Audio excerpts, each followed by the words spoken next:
పద్దెంది పడిమెట్ల పైకెక్కి గుడికేగు భక్తులకు ఎదురొచ్చే బంగారు స్వామి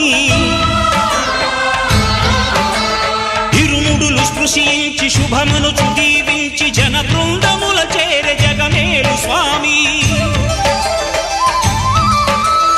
తన భక్తులనరిల్చు తప్పులకు తడబడి ఒక పక్క ఒరిగెన ఓంకారమూర్తి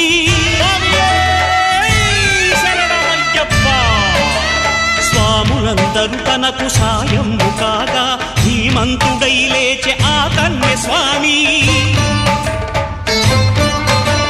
పట్టబంధము వీడి భక్తతతికై